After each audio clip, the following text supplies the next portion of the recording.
Saat ini semakin banyak hutan yang menjadi lahan pembuatan mal ataupun gedung modern lainnya. Semua ini dilakukan untuk kepentingan modernisasi negara. Bagaimana membuat masyarakat yakin dengan tujuan kalian?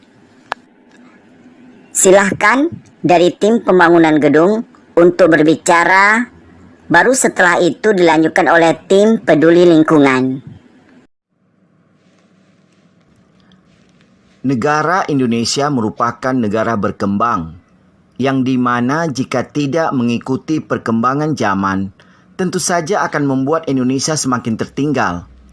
Satu-satunya jalan adalah ikut berusaha maju dan menyesuaikan zaman.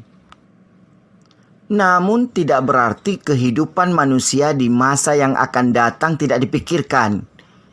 Jika hutan terus ditebang, hutan akan menjerit dan manusia akan menangis akhirnya. Seperti yang kami bilang di surat perjanjian, bahwa tidak semua lahan hutan akan dibuat mal, hanya sebagian saja. Itu selalu janji yang kalian ucapkan, tetapi nyatanya setelah beberapa tahun kalian perluas lagi pembangunan. Contohnya hari ini, dulu pun bicaranya hanya sebagian, akhirnya mau ambil semua hutan. Ini untuk kebaikan negara. Jika Anda tidak peduli dengan negara, Anda tidak berhak tinggal di sini. Tetapi tidak seperti itu caranya. Lagian bukan tugas kalian menentukan saya berhak atau tidak tinggal di sini. Semua harap tenang dan tetap berpegang dengan peraturan bahwa tidak ada pembahasan di luar tema dan menyudutkan masing-masing pihak. Terima kasih.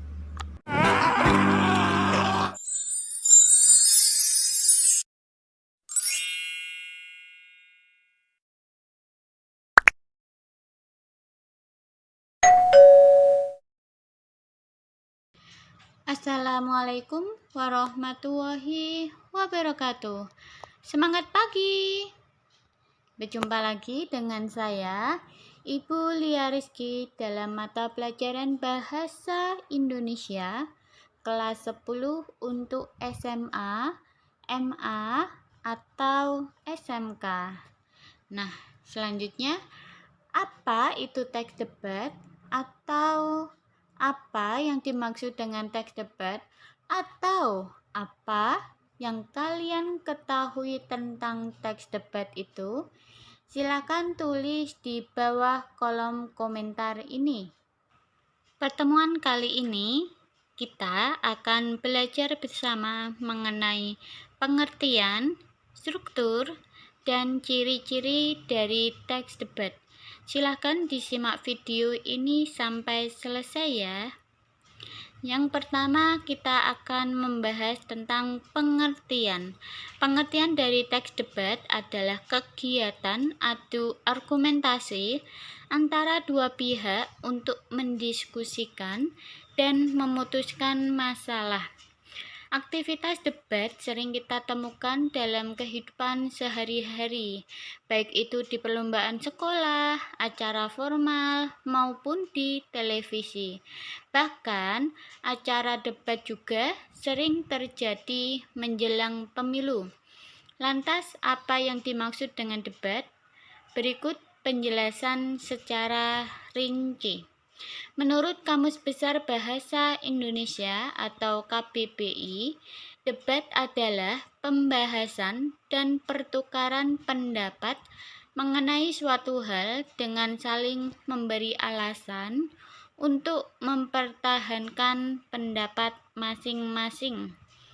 Sementara itu, Iis Siti Salamah Az-Zahra dalam buku menulis teks debat menuliskan bahwa debat adalah kegiatan adu argumentasi antara dua pihak atau lebih, baik itu perorangan ataupun kelompok, yang bertujuan untuk mendiskusikan dan memutuskan masalah.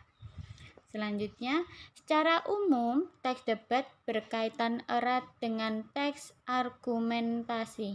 Berdasarkan pengertiannya, menurut ahli bahasa Goeskeraf, teks argumentasi adalah bentuk retorika yang berusaha mempengaruhi sikap atau pendapat orang lain.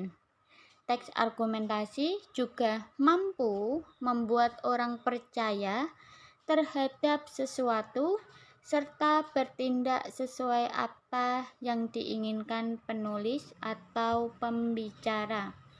Teks argumentasi ini sebenarnya menjadi payung dalam sebuah teks debat, sebab teks debat adalah satuan dari berbagai argumen dari berbagai sudut pandang, baik yang pro maupun kontra terhadap topik yang dibahas.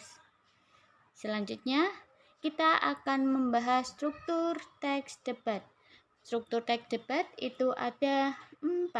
Yang pertama, pengenalan atau orientasi. Yang kedua, argumen. Yang ketiga, debat.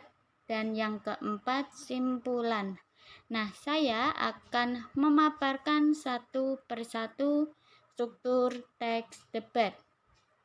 Yang pertama, pengenalan atau orientasi.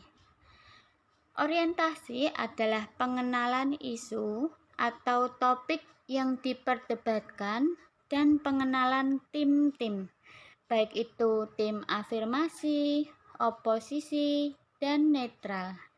Selanjutnya, struktur teks debat yang kedua yaitu argumen. Argumen adalah setiap tim mengutarakan pendapatnya terhadap topik yang didiskusikan, mulai dari tim afirmasi, oposisi, dan tim netral. Selanjutnya, struktur teks debat yang ketiga, yaitu debat. Pada bagian ini, setiap tim harus mengomentari dari setiap pendapat yang diutarakan oleh tim lain. Selanjutnya, struktur teks debat yang keempat, yaitu simpulan. Di bagian ini, setiap tim harus menyampaikan pernyataan penutup terhadap topik sesuai dengan posisinya masing-masing. Sudah paham mengenai struktur teks debat? Selanjutnya, saya akan membahas ciri-ciri teks debat. Teks debat memiliki ciri-ciri tersendiri yang membedakannya dengan teks lain. Ciri-ciri tersebut bisa dilihat pada poin-poin berikut ini. Yang pertama, teks debat memiliki dua sudut pandang yang terdiri dari kelompok afirmatif yang pro terhadap topik dan kelompok negatif atau pihak yang kontra terhadap topik. Yang kedua, ada proses saling mempertahankan argumentasi dari kedua pihak yang berdebat. Yang ketiga, ada adu argumentasi yang tujuannya untuk mempertahankan pendapat. Keempat, ada pihak penengah yaitu moderator.